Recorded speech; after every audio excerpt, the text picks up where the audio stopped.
I was just asked yesterday about where does this entrepreneurship mindset come from? Well, I know exactly when it started.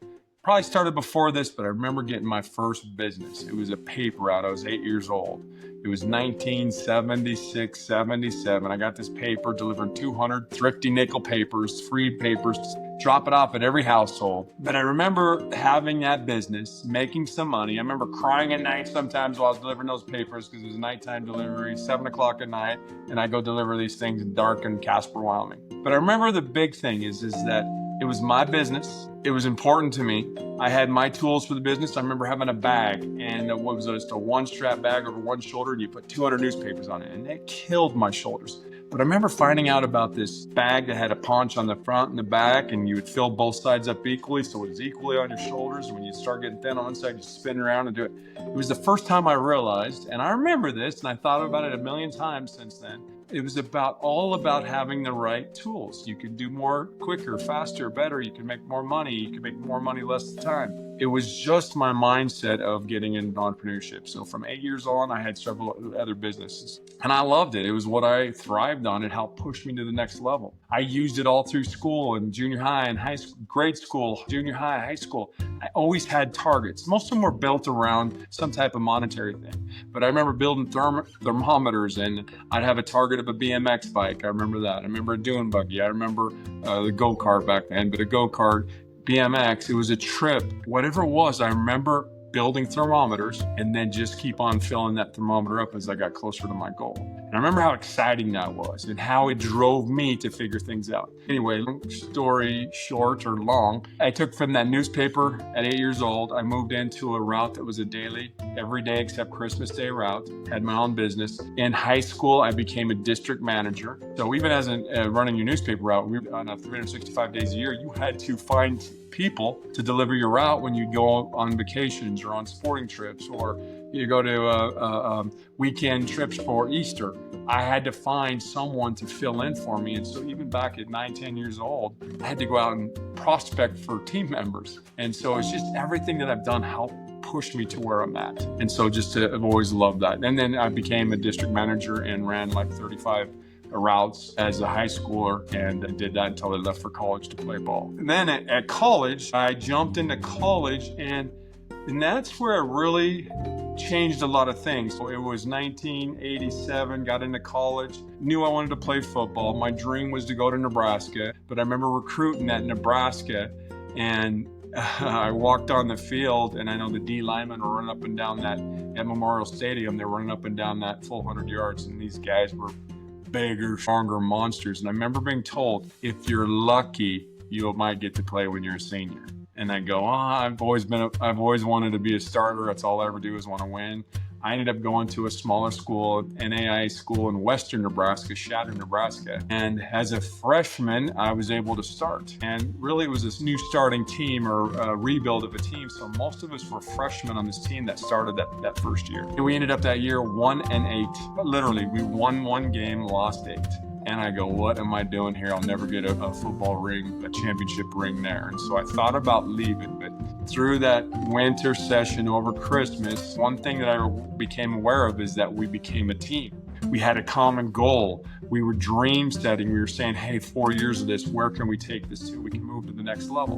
And so in that short period of time of that 4 or 5 months of the fall semester, I went from getting excited about starting to losing. I've never lost like that before, to realizing we had built something as a team. And so I made the decision to stay on board there.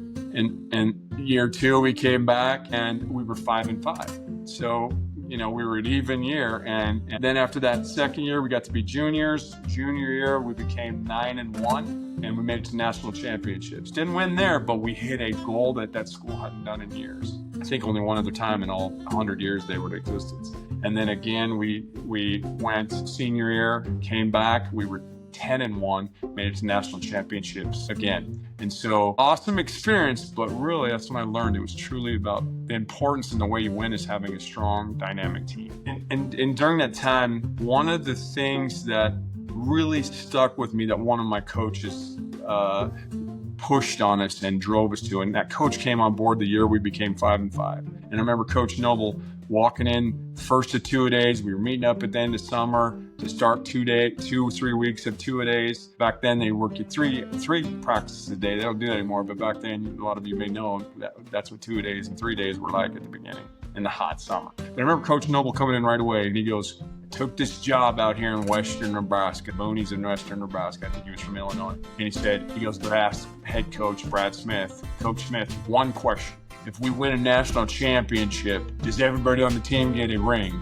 And as soon as he said that, the whole defensive squad, cheered and started yelling. That was after a 1-8 year. But I remember Coach Noble just firing us up that way.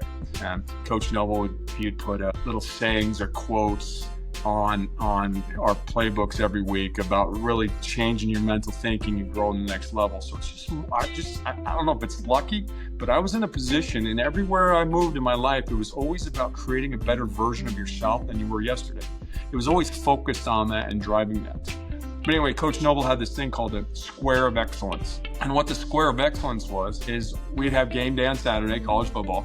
And then on Sunday, we would meet for films and a little jogging and, workout session that day. But he'd bring in the film. And on those big, the big thick TVs, the tube TVs that were up on the big old tray and stand, have VCR tape to it. He'd walk in and bring that thing in and we'd start watching films. But on this screen, he would have a square made of tape and it was stuck onto the screen. And what that was is he called it the Square of Excellence. And one of the things he taught us early on is he challenged us and threatened us, but he challenged us with that at the end of every play on that video, he wanted to see all 11 players in that Square of Excellence. It represented about a 6 by 6 yard area of the screen where the camera was filming. And that camera always ended where the ball was. And what he wanted to see is that everybody made it to that Square of Excellence, showing that we're always ready to follow up. We were always ready if someone popped up and we was able to get out. The rest of us were there instead of lollygagging out thing. And there was never an excuse you could use. I got 2 down the field. A big old lineman was laying on me. Nope, no excuse. You either made it in the Square of Excellence if you don't. You got a little bit of chewing out if you didn't make it. And if you missed it 2 or 3 times that game, you were running after practice. And of course, we didn't like that, but we knew it was lifting this to the next level. But it was always about being in an excellent level. In other words, creating a better version of yourself than it was yesterday.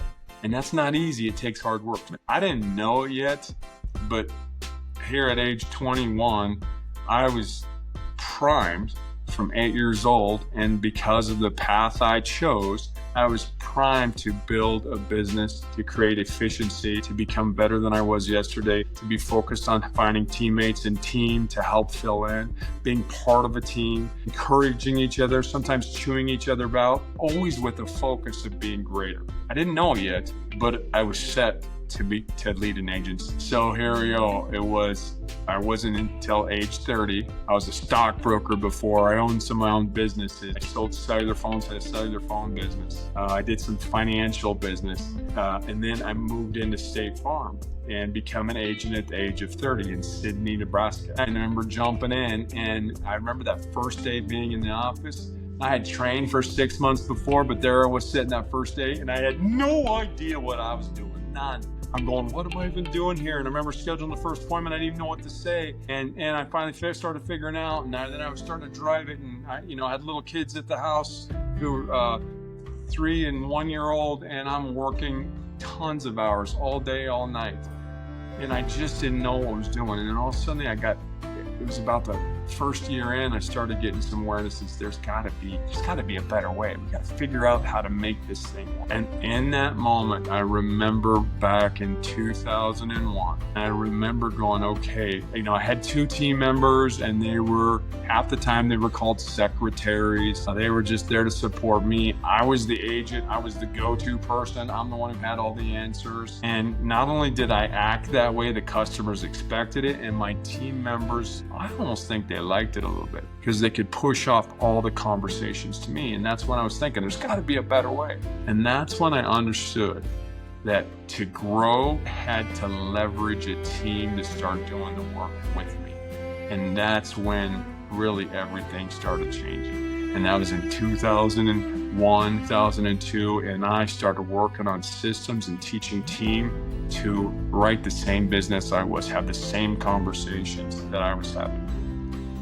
As I was driving that agency, I started coaching all over the place because they were asking me to come in because we were doing so well and hitting some good numbers. Sitting in some of those field meetings across the country, I realized something that was truly needed was something to help teach. People needed to hear this stuff. They needed a hope. They needed something that they could start developing and driving teams and driving the business to the next level. And there's where, when I really understood that, that's when I started looking about how can I put more time into this? How can I create something?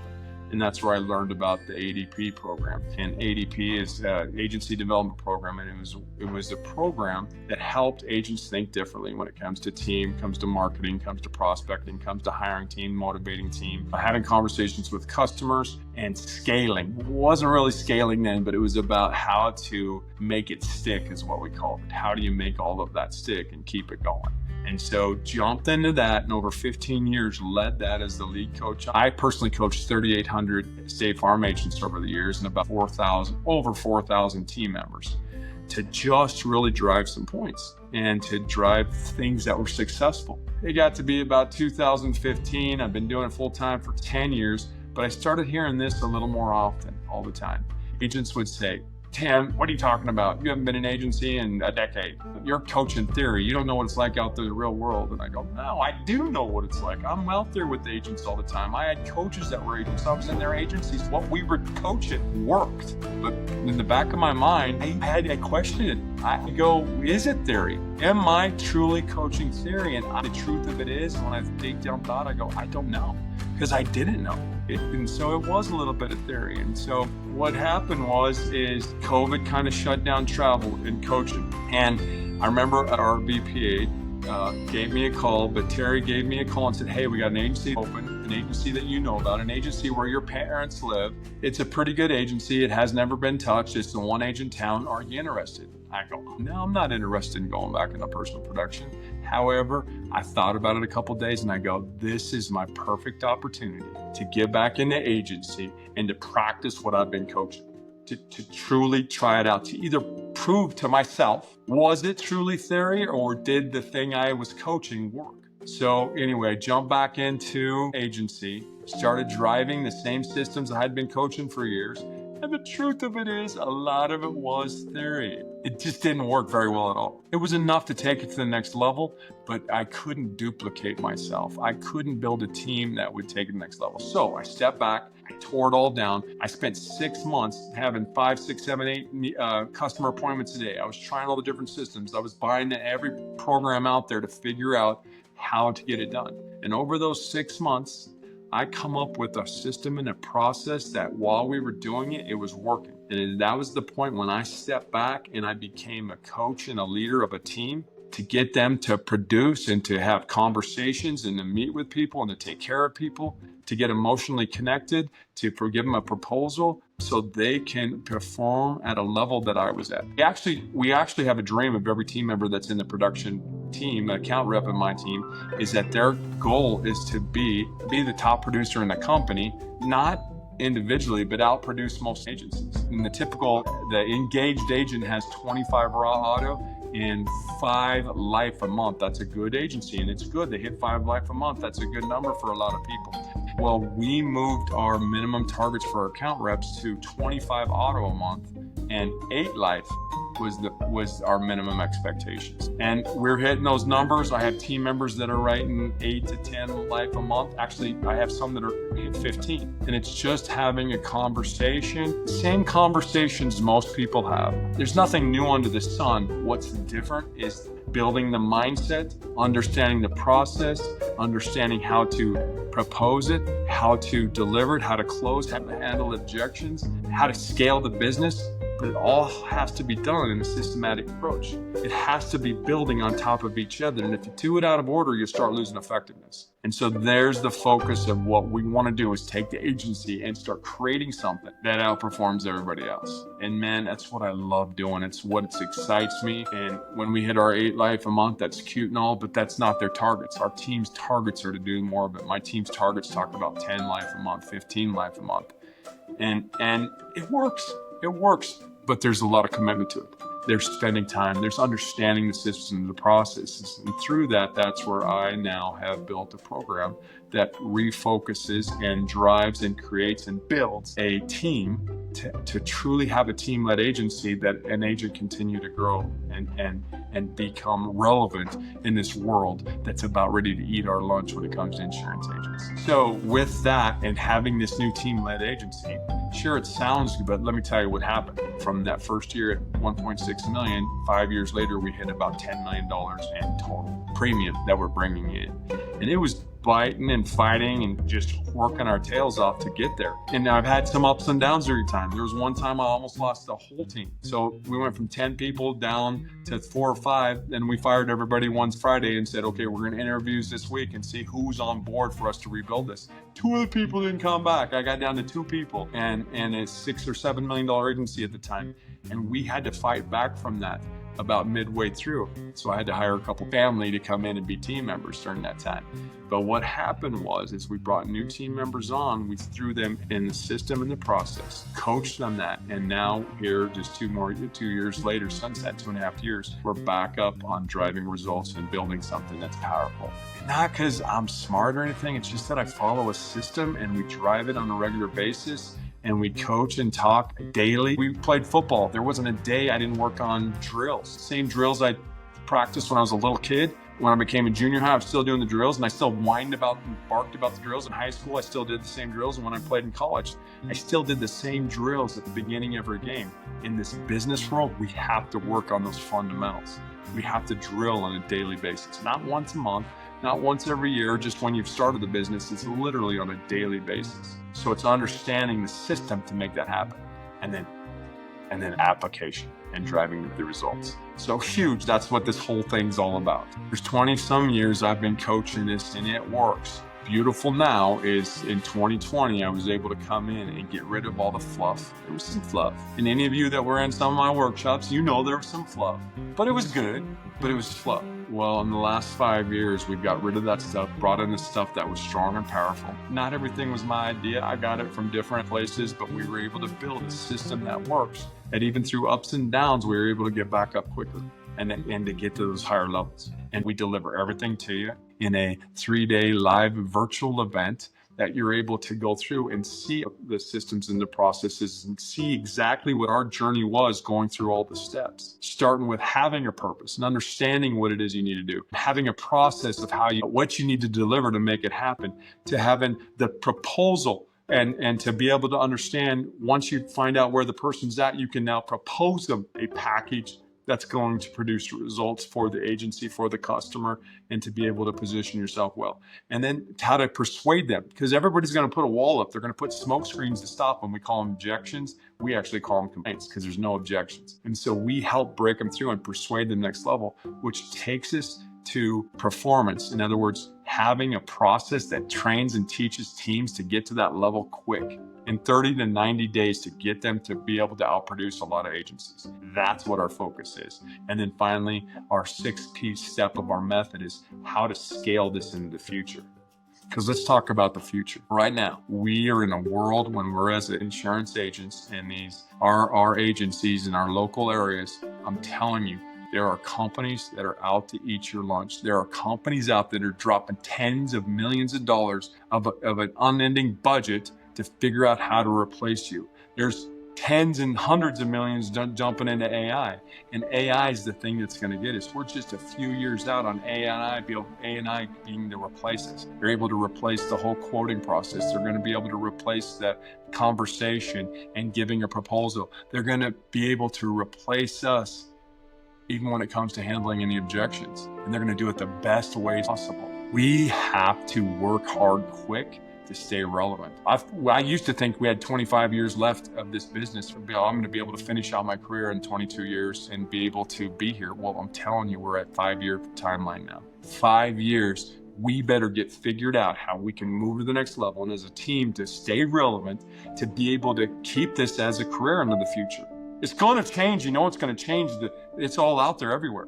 And so to stay relevant, we better figure out how to dial this to the next level. We've got to find a team, create a team, build a team, maintain a team, and motivate a team to be production and to truly learn how to help customers. and build a relationship with customers. You know how to do it, but making it happen is tough.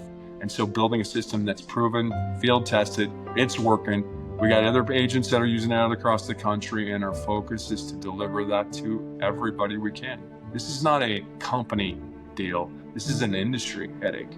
We are in for the fight of our lives. Your very livelihood depends on it.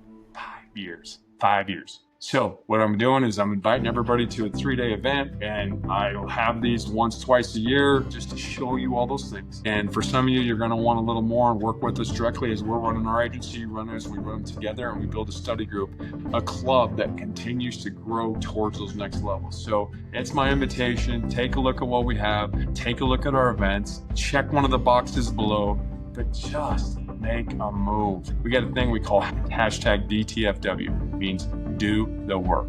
Hashtag do the work. You can guess what that is. But we got to go out and move it to the next level. We have to drive this. We have to become, we have to be relevant. And which means we have to do something that we're doing different now. Are you with me? My name's Tim Lecher. You got this. Let's go.